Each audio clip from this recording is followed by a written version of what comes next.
Assalamualaikum warahmatullahi wabarakatuh.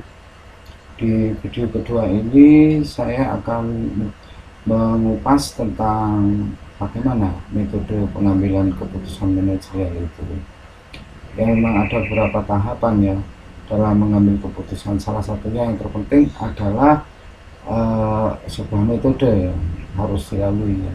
Metode di sini bisa diartikan sebagai cara atau strategi ya, yang untuk mengambilkan suatu keputusan yang bisa memberi dampak sesuai dengan apa yang kita rencanakan, itu harus melampaui beberapa metode. Salah satunya adalah yaitu tentang kita harus melakukan perumusan atau mendefinisikan persoalan.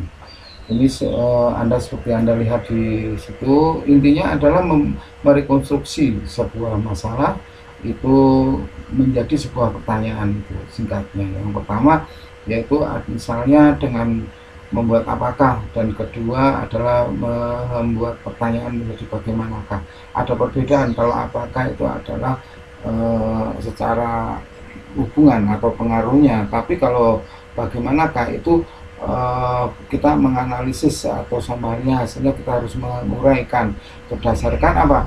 Berdasarkan empirik, teoretik, dan mungkin tambah lagi pengalaman ya. Kalau bedanya empirik dengan pengalaman adalah empirik itu berdasarkan aplikasi atau konfirmasi dari sebuah hipotesa yang kemudian dikonfirmasikan menghasilkan sesuatu, itu ranahnya demikian. Tapi kalau mengkonfirmasikan itu adalah mencoba untuk melihat apakah kenyataan dari yang akan kita rencanakan itu bisa sesuai dengan tujuan atau tidak. Nah, syaratnya yang untuk mengkonfirmasi itu dengan pihak-pihak orang yang berpengalaman di bidang itu.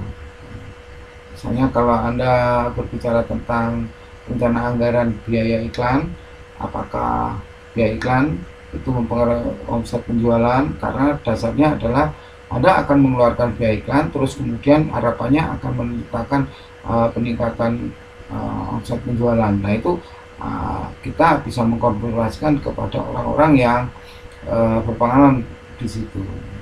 Ya, memang agak sulit memang untuk mencari yang pengalaman. Ya, seorang manajer ya harus memiliki wawasan, atau juga seorang manajer harus memiliki jaringan networking gitu, seperti itu, dan mereka bisa bertukar pendapat. Dari situlah nanti akan mencoba mendapatkan manfaat dari networking itu sendiri. Oke, yang kedua adalah lakukan riset pasar. Nah, riset pasar ini tidak semuanya bisa melakukan. Minimal adalah kita melakukan konfirmasi terhadap apa? Terhadap orang-orang yang memiliki pengalaman terhadap bidang yang akan kita jalankan itu, apa yang akan kita rencanakan, apa yang kita putuskan di situ. Misalnya Anda kalau yang benar adalah sebuah perusahaan yang besar itu biasanya memiliki divisi khusus yang melakukan riset bisnis itu. Tapi kalau nggak ada, ya Anda bisa melakukan konfirmasi dengan orang-orang yang berpengalaman seperti yang saya katakan tadi di awal tadi ya. Dan ada beberapa studi literatur atau Anda yang membaca, apakah benar? Kan dalam studi literatur itu bisa tes buku atau pernyataan tokoh-tokoh yang relevan, atau juga melihat dari hasil-hasil penelitian yang ada di sekitar Anda, atau mungkin kasusnya sama seperti itu. Anda bisa menggunakan itu sebagai bahan pertimbangan. Terus yang selanjutnya adalah mengembangkan dan menguji hipotesis. Nah, ini mengembangkan hipotesis ini adalah kita mencoba untuk berprasangka ya, secara husnudon maupun suudon. Artinya hipotesis adalah menduga secara positif atau H1 atau H0 untuk negatifnya. Misalnya diduga biaya iklan berpengaruh terhadap peningkatan omset penjualan, atau diduga tidak ada hubungannya antara biaya iklan dan omset penjualan. Itu adalah cara mengembangkan. Nah, untuk kasus yang tadi yang di video 1 itu adalah apakah saya harus, itu kan rumusannya seperti itu, apakah saya harus depositokan, apakah saya harus membeli saham, atau apakah saya harus mendirikan sebuah unit cabang baru. Nah, disinilah kita mencoba untuk mengembangkan hipotesisnya. Yang pertama adalah diduga, diduga bahwa membuka cabang baru itu bisa meningkatkan keuntungan. Dua, atau diduga menanam saham bisa menghasilkan keuntungan. Nah, demikian juga yang ketiga, itu adalah kalau untuk contoh kasus yang pertama tadi. Nah, setelah Anda melakukan pradugaan itu secara husnudon maupun suudon, Anda langsung bisa melakukan pengujian hipotesisnya. Ya, pengujian hipotesis ini ya sekali lagi Anda bisa sama dengan yang dilakukan ketika Anda melakukan rumusan atau membuat rumusan masalah. Uji hipotesis ini adalah mencoba melakukan pendugaan ya, pendugaan secara positif H1.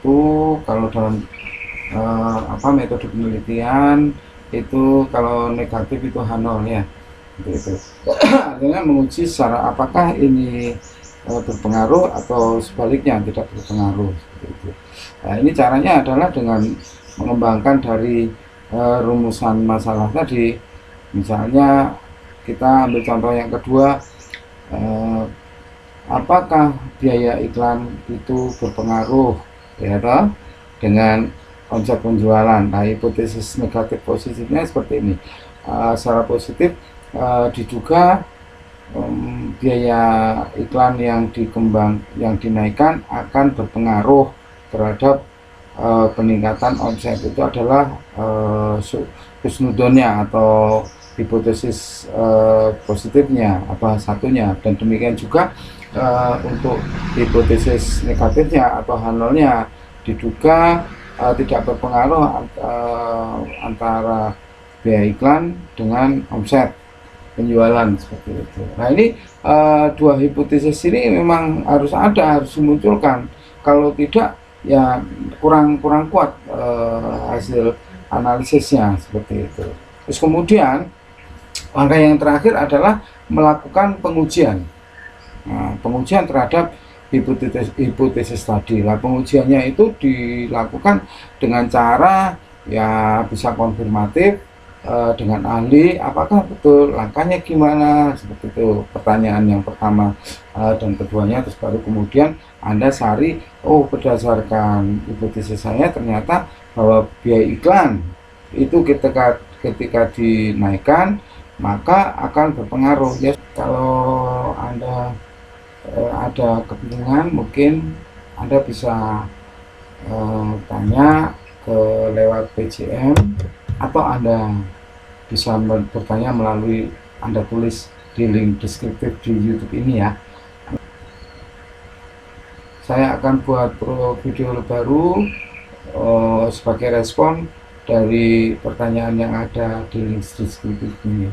Terima kasih. Assalamualaikum warahmatullahi wabarakatuh. Semangat.